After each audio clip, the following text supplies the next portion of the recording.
I was supposed to have pledged a lifetime of love to become husband and wife, but my marital life with him became a hell for me.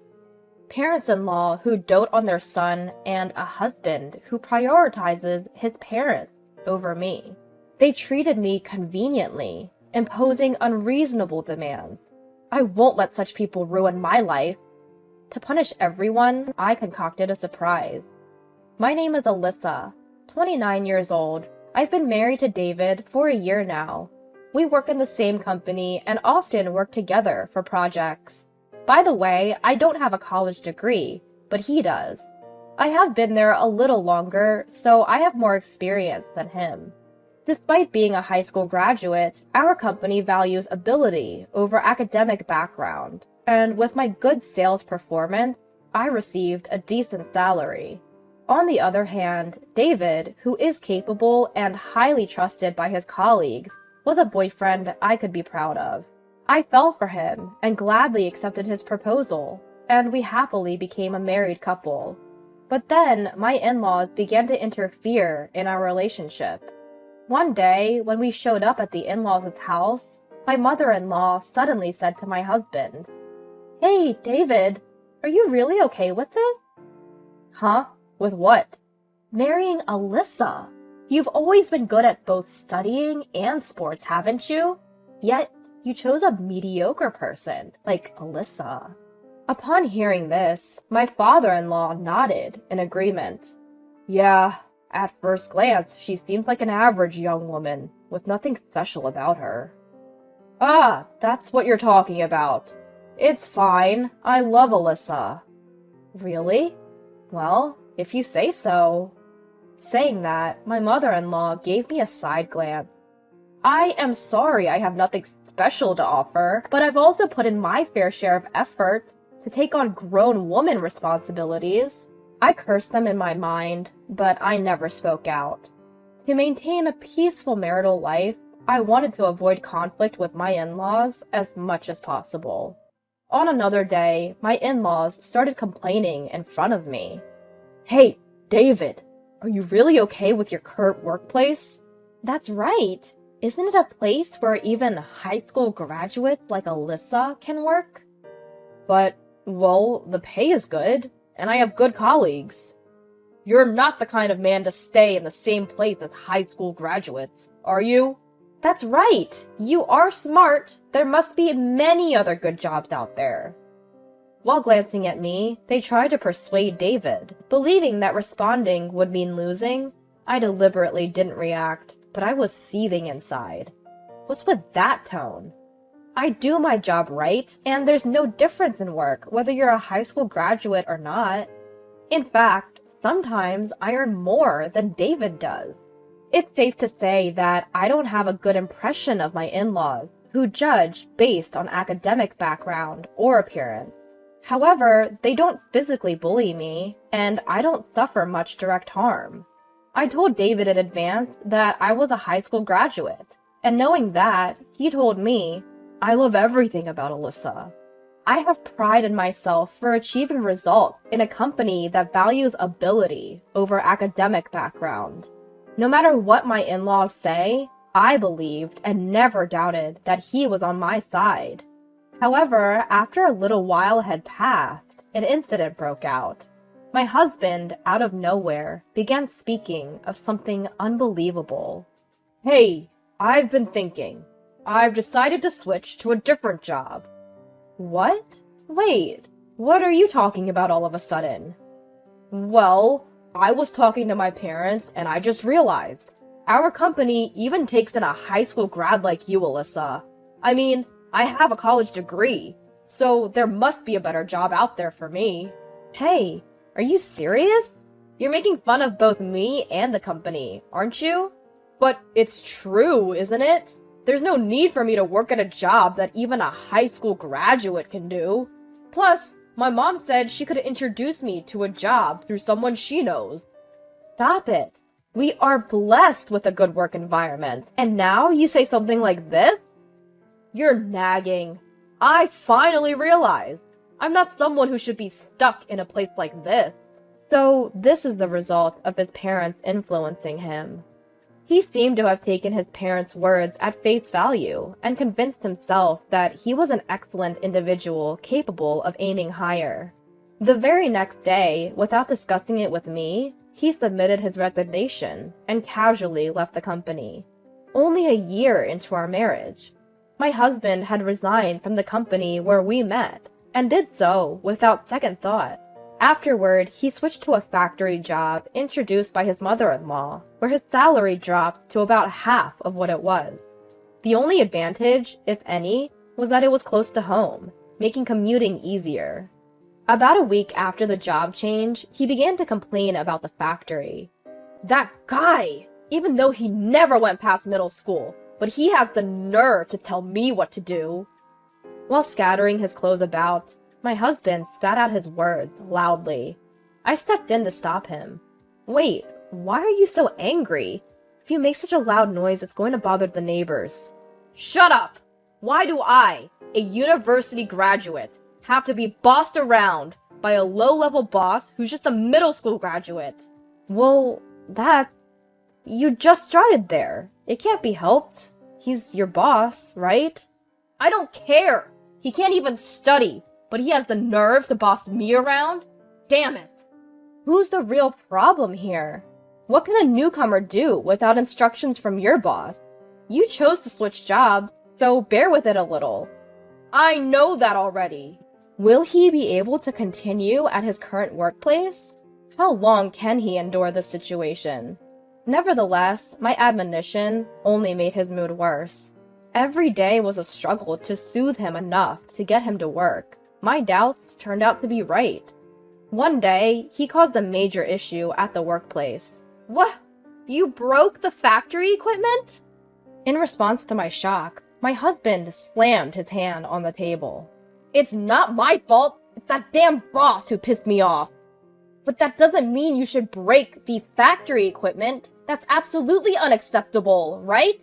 What were you thinking?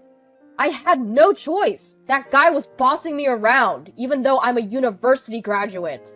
The trigger was when his boss, who only graduated from middle school, criticized my husband for not working seriously.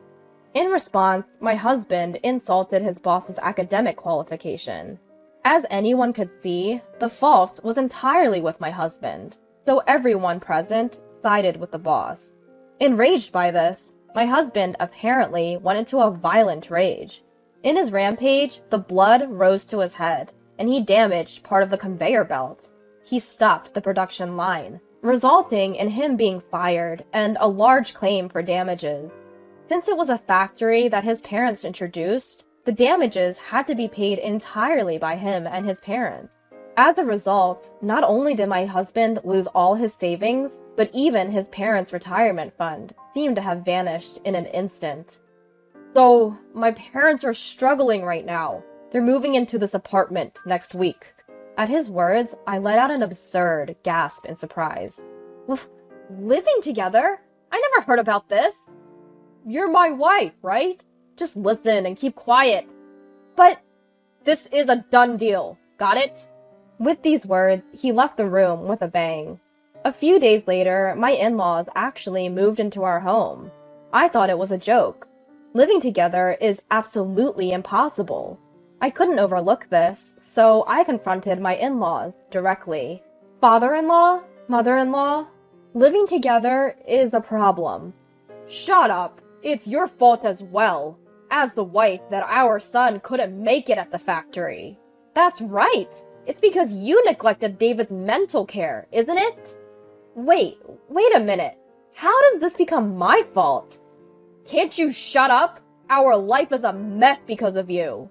That's right. If you had done things right, this wouldn't have happened. It's all your fault, so living together is natural, right? Huh? What is that? The logic is all messed up. Living together is impossible. Shut up. Our home was rented and we've already terminated the lease. There's nowhere else to go. That's right. We have nowhere else to go other than here. Despite moving in without permission, my in-laws had a lot to say. Furthermore, even my husband began to insult me, egged on by his parents. Hey, Alyssa, I married you. You should be happy to be married to someone as excellent as me, shouldn't you? Forget about that. Can't you start looking for a job soon? It's hard on the household finances now that we're living together. What did you say? You're cheeky for a wife. Supporting your husband is a wife's duty, and supporting your husband's family is also a wife's duty, right? Huh?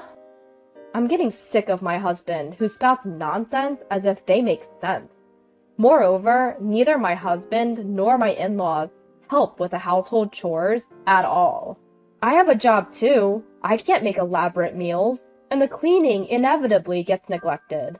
No matter what they say, I kept a cool attitude, saying, because it's hard on the household finances. If they're not happy with it, they, who caused the situation, should do it. I kept this attitude for several days, until one day my husband finally vented his frustration. Hey, what's with your attitude? You're lacking respect for me and my parents. Enough already. I work every day and do all the housework on top of that. You don't help at all, but you complain a lot. Huh? What's with that tone of voice? You don't seem to understand your place, do you? With that, my husband shoved divorce papers in my face. He had even kindly signed them. What is this? Can't you see? It's a divorce paper. Divorce paper. Even a high school graduate can understand that, right? Are you serious? Of course! If you have complaints about me and my parents, then we're getting a divorce. Staring at the divorce papers, my husband spoke with a triumphant look. Let me tell you, even if you throw it away, it's useless. I have more prepared, understand? If you don't want to be divorced, listen to what I say, you stupid high school graduate wife. In that moment, my rage burst forth from my entire body. I can't stand to be with these people anymore. Since he went to the trouble of preparing it, I'll put it to good use. Clutching the divorce papers, I began to plot my revenge. First, I recorded the numerous insults from my husband and in-laws on a voice recorder. When my belongings were deliberately broken, I also made sure to document that as evidence. By this time, my husband had started working odd jobs, like temporary work, but none of them lasted even a week. It was as if he had given up on our family. One day, as soon as my husband came home, he opened his mouth. "Aw, man, I quit this job too because it was too boring." Huh? Again? You have no right to complain to me, right, Dad, Mom? My in-laws just nodded with smiles. This was a usual occurrence, but on this day, my father-in-law delivered the final blow. "Speaking of which, I've quit too," David's father announced. "What? Father-in-law, what are you talking about?" "That's what I'm saying. I've quit my job. I'm planning to live off you, Alyssa." "Wait, what?" "You see, my son is too brilliant and prideful to work under those who only graduated middle or high school. We're counting on you, Alyssa, a high school graduate, to work hard." "Yeah, let's count on our lowly educated Alyssa to work hard, right, dear?" What are they even saying? They intend to live off not their son, but their daughter-in-law? I couldn't stand it any longer with my father-in-law and husband's simultaneous resignation. Is that so? Understood. There was no point in spending any more time with this family. I finally decided to put all my plans into action. The first thing I did was to sign a contract for a new apartment. It's not for all of us to move in, of course. It's a new place for me, alone. However, I needed time to move without my husband and in-laws noticing. So I gifted my husband and in-laws a 5-day trip to give me time to pack. Upon receiving the trip tickets, my mother-in-law was thrilled. "A trip? Oh, Alyssa, you do have a knack for these things every once in a while." "I owe a lot to you all." "But are you sure, Alyssa? You can come with us if you like." "No, I have work, and please enjoy yourselves without any interruptions." "Oh, really? Well then, we'll take you up on your offer and have a blast." When the three left for the trip in high spirits, I carried out my planned move. During this time, I shipped my husband and in-laws' belongings to the weekly apartment I had booked and canceled the current apartment lease. Of course, I bore all these expenses. It was a painful outlay, but I decided to consider it a necessary expense for my revenge. A few days later, my husband, who must have returned from the trip, called me. "Hey, what the hell is going on? I can't unlock the door." With a smirk at the sound of my husband's frantic voice, I calmly responded, "I suppose. I've already canceled that apartment." "What? Canceled? What are you talking about? Explain properly." "For now, I've stored all of our belongings in a weekly apartment nearby. Feel free to do as you wish from there." "What? What does that mean? You always doing as you please. If you get too cocky, you'll pay for it later." "Are you threatening me? Should I call the police?" "Damn it." As my husband cursed, "How dare you, my foolish wife!" I dropped a bombshell. "Oh? I'm not your wife anymore." "What?" "To prevent any legal issues later, I've already completed the divorce proceedings." "What? When? Such a selfish act. You think it's acceptable." Taking a deep breath, I sped out towards my phone. "Sorry, but I don't need your permission. You've made fun of me for being a high school graduate long enough, and now you've quit your jobs to become temps? I'm done with you. Enjoy your family life without me." "Hey, you must be kidding. I didn't really mean to divorce." "Why should I listen to you at this point? We're strangers now. I don't care what happens to you at all." "Please wait." "You've enjoyed looking down on people, haven't you? I can easily imagine your struggles, and it makes me laugh. Go as low as you can with your family, you trash," I said, and promptly hung up the phone. After that, my husband David kept badgering me with phone calls, but I ignored them all. Later, David and my in-laws caused a ruckus at the entrance of the apartment building, dramatically damaging part of the mailbox, which ended up becoming a police matter. Apparently, they were taken away as is. Ultimately, they were asked to pay for the damages to the mailbox, which added to their debts. Truly, they are a hopeless family. The lease for the weekly apartment where I sent my things is about to expire. Since they do not know my new address, they can't rely on me. I can't help but wonder how David, who quit his job at the same time as his father and his stay-at-home mother, are going to survive from here on out. To make matters worse, my in-laws have even canceled the lease of their rented family home. I can almost see them sinking into a bottomless swamp. I can't help but admire my well-executed plan. I don't know how they're going to survive from here on out, and frankly, I don't care. But it's clear their future isn't bright. They brought this upon themselves. On the other hand, I am living carefree in my new home alone. Being able to spend my time leisurely without anyone bothering me is the ultimate bliss. For the time being, I don't think I'll be living with anyone else. From now on, I plan to thoroughly enjoy my time, free of any worry.